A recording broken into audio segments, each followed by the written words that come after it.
Okay, hi guys. This is part one of a 3-video series where we're going to talk a little bit about the things that I find to be very important when you're doing physics that we don't cover in class, but are, to me, you can't really do experiments in my class unless you really understand these 3 topics. So we're going to be covering accuracy and precision. Then we're going to be doing significant units or significant figures. And then finally we're going to cover the units we use for all our different types of measurements. Now, why am I doing all this? Well, first off, because all experimentation in physics, everything in it, will involve some sort of measuring, no matter what. I could say, let me see, let me try to think of something here that would fit what I'm trying to explain here. Let's say I'm trying to, I'm this guy, and I want to know how far do I throw a ball. So there I am, I'm going to throw a ball. Whee! Okay, so I throw a ball, and I want to know how high can I throw a ball? Well, I could throw once.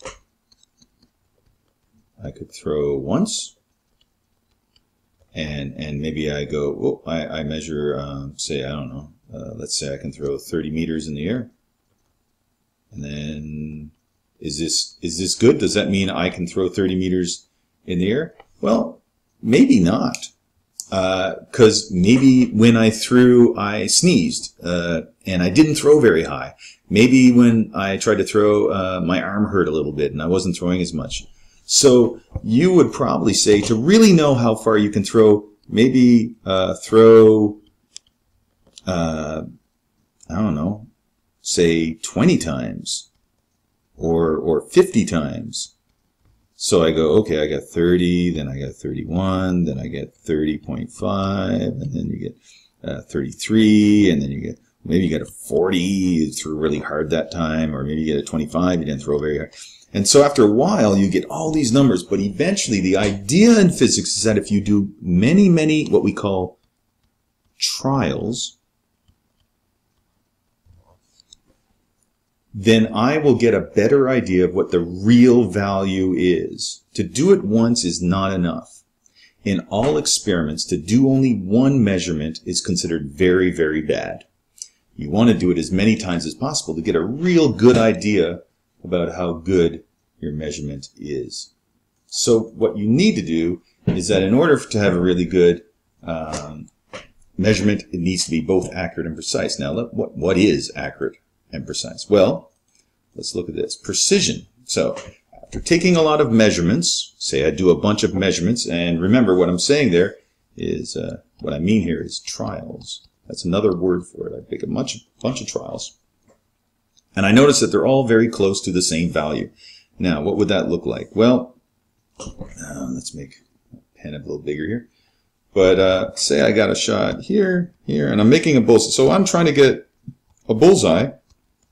Now, I don't get in the bullseye, but I get over here. But all the shots are close to the same position. Or if I'm trying to get 50% and I get a bunch of tests and they're all like around here, I would say, well, that's very precise because all the trials are still getting me within the same area. They're all very close together. That would be considered very, very precise. Now, accuracy is a little bit different. In physics, it sounds sort of the same, but really what I'm saying, something a little different.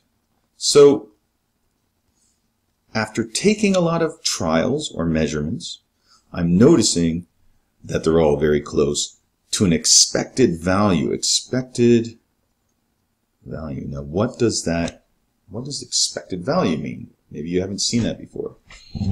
That would be the value I assume I will get. So if I'm trying to hit a target, and I'm trying to see how good my bow and arrow is, then I would be expecting to get in the middle. So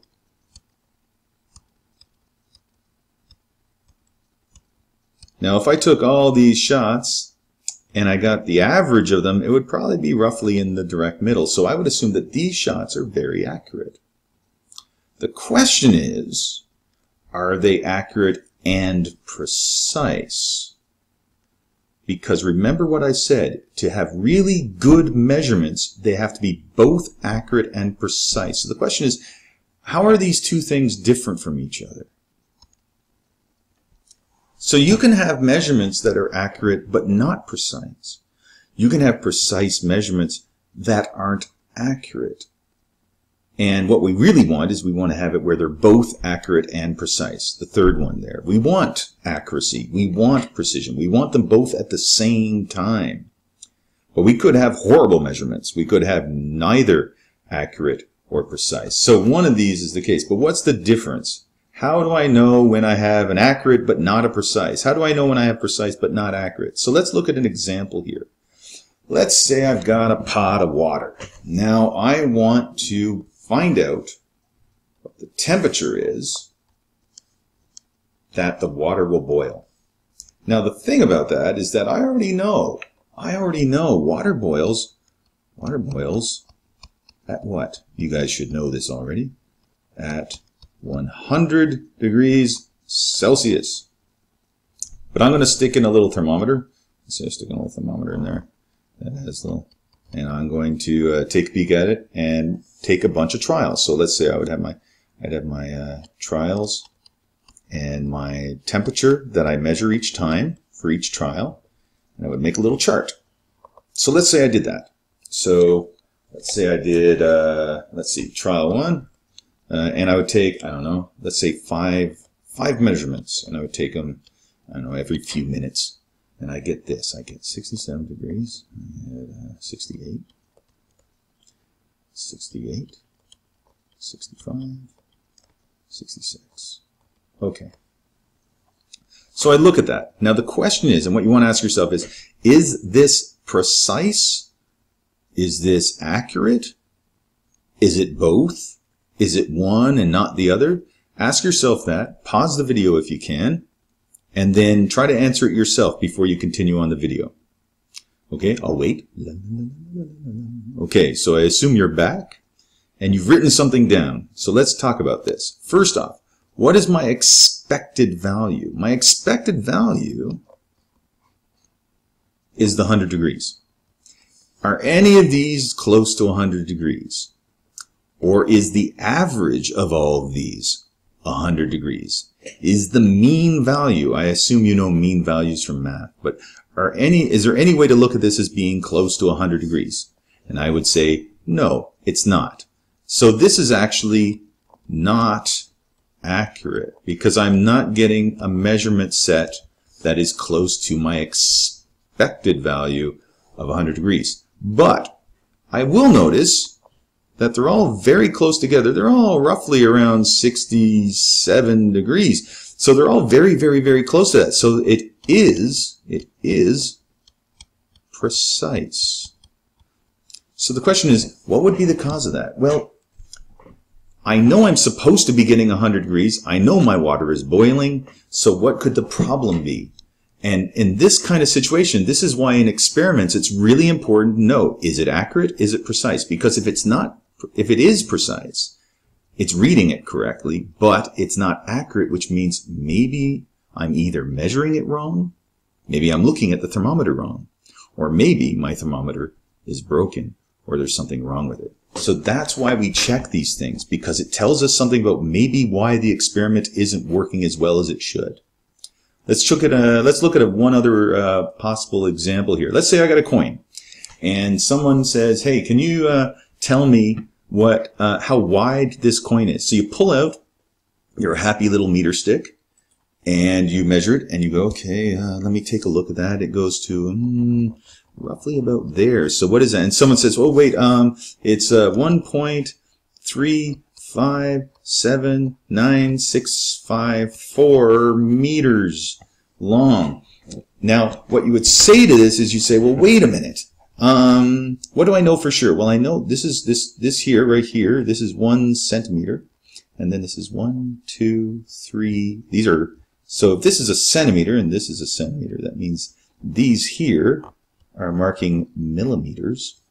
And then this is sort of a tenth of a millimeter, somewhere in between. If I broke up from here to here into 10 pieces, each line would be tenth of a millimeter. What am I sure of? Well, I do know it is between 1 and 2 centimeters. So this is, that's good. That's good. All right. That's a good value. I know that for sure. I know there's 4. It's between 3 and 4. So I know that the 3 is good. Yep. And in between, do I know for sure? No, I don't know for sure because there is no, my measuring device, my meter stick. My meter stick does not have lines for this one. But I do include it because it's my guess. This is my guess. And that's what now these are too precise. It's too precise. I have nothing to be able to tell whether or not I would be right for this. I can't claim that. So really what I can say would be 1.35 meters. Sorry, 1.35 centimeters. That's a centimeter, isn't it? 1.35 centimeters. Sorry, I said meters up here, didn't I? So I could say 1.35 centimeters where this, the last number, and this is important to know, this is really important, the last number of a measurement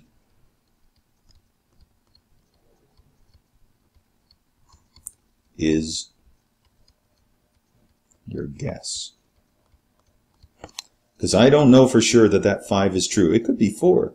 It could be 3. It could be 6. I don't know. So this is my guess, but that is my last measurement when I do real measurements in experiments. That's a very important thing to know. So we've learned a few things here. Now the question is, let's go back to the original thing I was asking before, is what would be the difference between these 4 things? And what I want to do is I want to look at a number line, and let's look at a few examples of something. So let's just say that I'm going to make 4 measurements. I'm going to do 4 trials. Here, I'll just draw it now. Why not? I'm going to do trials, and I'm going to measure. I'm going to make a bunch of measurements. I'm going to make 4 of them. Perfect. And then I expect, because there's a value I expect to get, and that is 50. And we can have 4 different situations. So let's look at each one very quickly. And you can pause this video later and look at them. And I'm going to go through them very quickly.